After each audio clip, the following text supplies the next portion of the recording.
Hello everyone, greetings from doctor Rashmi's homeopathy. Friends, आज की इस वीडियो में हम जानने वाले हैं स्लीप एपनिया के बारे में। स्लीप एपनिया, इसके वर्ड मीनिंग की अगर हम बात करें तो स्लीप एपनिया का मतलब होता है सोते हुए सांस का रुकना। ये एक तरह का स्लीपिंग डिसऑर्डर है। अगर आपकी सांस सोते समय 10 सेकंड से ज़्यादा के लिए रुकी होती है तब ये कंडीशन होती है स्लीप एपनिया की। तो फ्रेंड्स, स्लीप एपनिया एक बहुत ही गंभीर प्रॉब्लम हो सकती है और कई बार ये रीज़न हो सकता है सडन डेथ का ड्यू टू एरिथमिया यानी इरेगुलर हार्ट बीट का। तो फ्रेंड्स, पहले हम बात करते हैं कि स्लीप एपनिया के सिम्टम्स क्या होते हैं। स्लीप एपनिया यानी सोते समय अगर आपकी सांस रुकती है तो क्या क्या लक्षण आपको देखने को मिलेंगे कि आप एकदम से जग करके उठ जाएंगे, हड़बड़ा करके उठ जाएंगे। जब आप उठेंगे तब आपको पाल्पिटेशन यानी घबराहट की समस्या हो सकती है। बार बार रात भर आप करवटें बदलते रहते हैं, अचानक से करवट बदलने लगते हैं। बार बार आपको पेशाब आता है, उठ उठ करके पेशाब करने जाते हैं।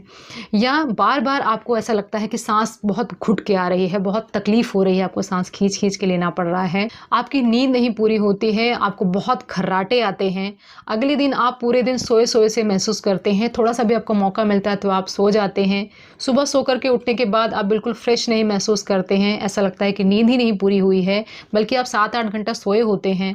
या आप जब नेक्स्ट मॉर्निंग जाते हैं तो बहुत ज़्यादा मेंटली इरिटेबल रहते हैं, कंसंट्रेशन की कमी होती है और बहुत बार आप किसी से लड़ लेते हैं या आप बहुत ज़्यादा आप गुस्से में रहते हैं। तो स्लीप एपनिया में आपकी जो सांस होती है वो एकदम से रुक जाती है और कई बार अगर ज़्यादा देर तक रुकी रहती है तो हार्ट रेट बिल्कुल डाउन हो जाता है और आपको एक बहुत बड़ी परेशानी हो सकती है। अगर हम बात करें कि स्लीप एपनिया से होता क्या है, तो स्लीप एपनिया यानी आपको जब ऑक्सीजन नहीं मिला तो आपका हार्ट रेट बिल्कुल डाउन हो गया। आपका हार्ट रेट बिल्कुल डाउन हो गया तो आपकी बॉडी को, आपको, आपके शरीर को किसी भी तरह का ऑक्सीजन नहीं मिल पाए, इवन आपके ब्रेन को ऑक्सीजन नहीं मिल पाता है। अचानक से आप सो करके जब उठते हैं तब बिल्कुल एकदम से ब्लड की सप्लाई स्टार्ट हो जाती है और एकदम से हार्ट रेट बढ़ जाता है। ये फ्लक्चुएशन बना रहता है, एकदम हार्ट रेट कम हो गया, एकदम से हार्ट रेट बढ़ गया। ये एक बहुत ही रिस्की सिचुएशन हो सकती है। जो स्लीप एपनिया की कंडीशन होती है ये मोस्टली अर्ली मॉर्निंग होती है या 2 से लेकर 6 बजे तक का टाइम आपको देखा जाता है और मोस्टली महिलाओं में स्लीप एपनिया की प्रॉब्लम ज़्यादा देखी जाती है। अगर हम बात करें कि किन किन लोगों को ये प्रॉब्लम ज़्यादा होती है, तो महिलाओं में प्रॉब्लम ज़्यादा होती है, ओबीज़ लोगों में ज़्यादा प्रॉब्लम होती है जिनका वज़न बहुत ज़्यादा होता है या जिनका जो नेक होता है छोटा होता है और ये जो इसका सर्कमफ्रेंस होता है ये 40 सेंटीमीटर से ज़्यादा होता है। अगर आपका नेक छोटा होगा तब आपको एयरवे ऑब्स्ट्रक्शन की चांसेस ज़्यादा बनते हैं।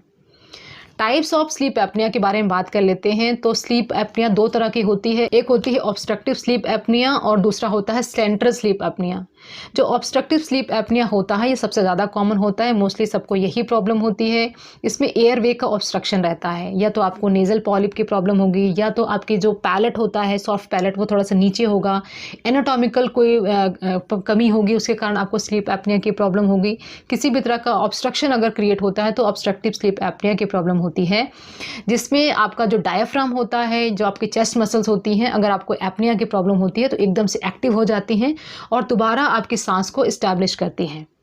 जो सेंट्रल स्लीप एपनिया होता है उसमें जो आपका ब्रेन होता है वो सिग्नल नहीं दे पाता है आपके रेस्पिरेटरी मसल्स को, इसके कारण आप सांस नहीं ले पाते हैं। वो बहुत ही कम कंडीशंस में देखा जाता है। तो जो ऑब्स्ट्रक्टिव स्लीप एपनिया होती है उसका मोस्टली जो कारण होता है टॉन्सिल्स हो सकते हैं या पॉलिप्स हो सकते हैं, एडेनॉइड्स हो सकते हैं, शॉर्ट नेक हो सकता है, ओबेसिटी हो सकता है, ये सारी कंडीशंस हो सकती हैं। और अगर हम कॉम्प्लिकेशंस की बात करें कि क्या क्या कॉम्प्लिकेशन देखने को मिलते हैं, तो आपको सबसे इंपॉर्टेंट चीज़ है कि ऐसे लोगों को हाइपरटेंशन की प्रॉब्लम हो जाती है। लंबे समय तक अगर आपको स्लीप एपनिया बना हुआ है तो आपको डायबिटीज़ की प्रॉब्लम हो सकती है, या कई बार ऐसे लोगों को कंसंट्रेशन करने में बहुत परेशानी होती है, आप माइंड किसी चीज़ में यूज़ नहीं कर पाते हैं।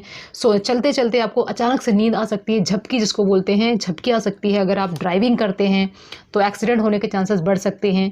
तो कोई भी रिस्क एक्सीडेंट्स होने के चांसेस इसमें बढ़ जाते हैं। और एक बहुत इंपॉर्टेंट चीज़ इसमें यह है कि अगर एरिथमिया की प्रॉब्लम आपको हो गई, इर्रेगुलर रिदम हो गया हार्ट का, तो उसमें जो चीज़ें देखी जाती हैं वो है सडन डेथ। रात के अंदर एकदम से डेथ होने के चांसेस भी बढ़ जाते हैं। ऐसी कई स्टडीज़ हुई हैं जिसमें पता चला कि स्लीप एपनिया एक ऐसा रीज़न था जिसके कारण किसी पेशेंट की डेथ हुई है। तो अब हम बात करते हैं कि आपको करना क्या है अगर आपको स्लीप एपनिया की प्रॉब्लम होती है। तो फ्रेंड्स, अगर आपको स्लीप एपनिया की प्रॉब्लम होती है तो या तो आप खुद जान पाएंगे कि आप रात में सो कर उठ जाते हैं, एकदम से सांस तेज से लेने लगते हैं, घबराहट होने लगती है, या आपके जो फैमिली होती है या आपकी जो वाइफ या हस्बैंड जो भी है आपके साथ में, वो आपको बताते हैं कि आपके साथ ऐसा होता है, या आप बहुत स्नोरिंग करते हो, ज़ोर ज़ोर से खर्राटे लेते हो। तो स्नोरिंग करना मतलब बहुत अच्छी नींद लेना नहीं होता है। स्नोरिंग हमेशा कच्ची नींद में आता है, जब पेशेंट को पूरी तरह से ऑक्सीजन नहीं मिल रहा होता है। आपको करना क्या है, आपको छोड़ देना है चीनी चावल मैदा, या आपको चीनी चावल मैदा बिल्कुल नहीं लेना है। साथ में आपको जो अपना वेट है कम से कम 10 किलो कम करना है। रोज़ आपको एक्सरसाइज करना है, और साथ में आपको वो सारी चीज़ें करनी है जिससे आपको स्लीप एपनिया में आराम मिलता है, अच्छी नींद आए। जैसे कि आप रूम में रेड लाइट जला करके रख सकते हैं। तो सिर्फ रेड लाइट एक ऐसी चीज़ है जिससे आपकी आँखों में वो सूदनेस आती है, और आपका जो माइंड होता है वो शांत होता है। जो आपका ब्रेन का जो ईईजी होता है उसमें असर पड़ता है। तो रात में सोने से पहले अपने घर में रेड लाइट जला सकते हैं, जो 0 वॉट का जो रेड लाइट होता है उसको ऑन कर सकते हैं। ब्लू लाइट से, चाहे टीवी की लाइट हो, चाहे कंप्यूटर की लाइट हो, लैपटॉप की हो, मोबाइल की हो, उससे आधे घंटे पहले आपको दूर हो जाना है। और इसके साथ में रात में आपको कार्बोहाइड्रेट वाला खाना खा करके सोना है। स्लीप एपनिया, अगर आप गहरी नींद में सोते हैं और हमेशा साइड में सोते हैं, करवट लेके सोते हैं या पेट के ऊपर सोते हैं, तो स्लीप एपनिया के चांसेस कम हो जाते हैं। इन चीज़ों को करने के साथ साथ में मैं बताने वाली हूँ कुछ इंपॉर्टेंट होम्योपैथिक मेडिसिन जो बहुत ही इफेक्टिवली स्लीप एपनिया के डेंजर से आपको निकाल सकती हैं, और उसके जो कॉम्प्लिकेशंस होने वाले हैं उससे आपको बचा सकती हैं। सबसे पहली मेडिसिन की बात करते हैं। सबसे पहली मेडिसिन है आर्सेनिक एल्बम। आर्सेनिक एल्बम में पेशेंट को 12 बजे के बाद एकदम से घबराहट होती है, बेचैनी होती है, एकदम से पाल्पिटेशन होने लगती है, लेकिन शरीर बहुत वीक लगने लगता है वो चल फिर नहीं पाएगा, और हमेशा मिडनाइट एग्रावेशन होती है और सांस एकदम घुट करके आती है। आर्सेनिक एल्बम स्लीप एपनिया के लगभग 60 to 70% केसेस में बहुत इफेक्टिवली काम करती है। इसको हम मोस्टली 30 पोटेंसी में देते हैं। नेक्स्ट मेडिसिन की बात करते हैं। नेक्स्ट मेडिसिन है सैंग्यूनेरिया और लेमना माइनर। इन दोनों मेडिसिन को ऐसे लोगों को लेना है जिनको पॉलिप के कारण जो है स्लीप एपनिया की प्रॉब्लम हो रही है।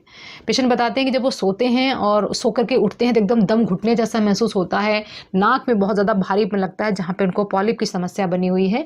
तो अगर आपको पॉलिप है तो सैंग्यूनेरिया को 30 पोटेंसी में और लेमना माइनर को मदर टिंचर फॉर्म में लेना है। नेक्स्ट मेडिसिन की बात करते हैं। नेक्स्ट मेडिसिन है एस्थमेटिक्स के लिए। अगर आपको एस्थमा की प्रॉब्लम है, मतलब ऑलरेडी आपको रेस्पिरेटरी प्रॉब्लम है, एयरवे ऑब्स्ट्रक्शन की प्रॉब्लम है, तब आपको लेना है ग्रिंडेलिया। इसको भी आपको मदर टिंचर फॉर्म में लेना है, और इसकी 10 बूंदें डाल करके दिन में 2 बार 3 बार आप इसको ले सकते हैं। नेक्स्ट मेडिसिन की बात करते हैं। नेक्स्ट मेडिसिन है ओपियम। तो फ्रेंड्स, ओपियम ऐसे पेशेंट को लेना है जिनके अंदर स्लीप एपनिया के साथ स्नोरिंग मतलब खर्राटे लेने की समस्या है। अगर दोनों प्रॉब्लम एक साथ एग्जिस्ट करे तो आपको ओपियम लेना है, और ओपियम बहुत ही इफेक्टिवली दोनों प्रॉब्लम को ठीक करती है। नेक्स्ट मेडिसिन की बात करते हैं फ्रेंड्स। तो नेक्स्ट मेडिसिन है अमोनियम कार और एग्राफिस न्यूटन्स। इस मेडिसिन को ऐसे लोगों को लेना है जिनको या तो एडेनॉइड्स की प्रॉब्लम हो रही है या तो टॉन्सिल्स की प्रॉब्लम हो रही है। टॉन्सिल्स सूजे हुए हैं, बड़े हो गए हैं, या एडेनॉइड्स अंदर वाले जो टॉन्सिल होते हैं उसमें सूजिश हो गई, उसकी हाइपरट्रॉफी हो गई है, जिसके कारण ऑब्स्ट्रक्शन क्रिएट हो रहा है। आप खुल करके सांस नहीं ले पाते हैं, मुंह खोल करके आपको हाफ करके सांस लेना पड़ता है। तो ऐसे केसेस में आपको इन दोनों मेडिसिन को लेना है। इसमें अमोनियम कार को आपको 30 पोटेंसी में और एग्राफिस न्यूटन को आपको क्यू पोटेंसी में लेना है। नेक्स्ट मेडिसिन की बात करते हैं। अगर बच्चों के अंदर स्लीप एपनिया की प्रॉब्लम हो रही है तब आपको लेना है सैम्ब्यूकस नाइग्रा।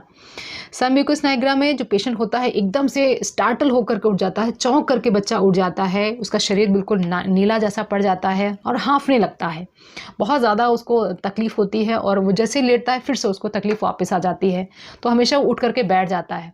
तो अगर बच्चों के अंदर स्लीप एपनिया की प्रॉब्लम हो रही है तब आपको लेना है सैम्ब्यूकस नाइग्रा। तो यहाँ पर जो मैंने मेडिसिन बताई हैं ये मोस्ट फ्रीक्वेंटली यूज़ की जाती हैं, लेकिन ज़रूरी नहीं है कि आपको स्लीप एपनिया में यही मेडिसिन लेनी है। जो स्लीप एपनिया होती है उस पेशेंट को रीज़न क्या है, ओबेसिटी रीज़न है तो ओबेसिटी का ट्रीटमेंट होना ज़रूरी है। अगर पॉलिप रीज़न है तो पॉलिप का ट्रीटमेंट होना ज़रूरी है। अगर आपका शॉर्ट नेक है तो आपका ऑब्स्ट्रक्शन किस कारण से क्रिएट हो रहा है, लोअर पैलेट हो रहा है या एडेनॉइड्स हो रहे हैं या टॉन्सिल्स हो रहे हैं, तो रीजंस को ध्यान में रख करके यानी कॉज को ध्यान में रख करके ही स्लीप एपनिया का ट्रीटमेंट लिया जाता है। तो फ्रेंड्स, अगर आपको या आपके किसी भी जान पहचान के इंसान को स्लीप एपनिया की प्रॉब्लम है तो इसको इग्नोर नहीं करना है।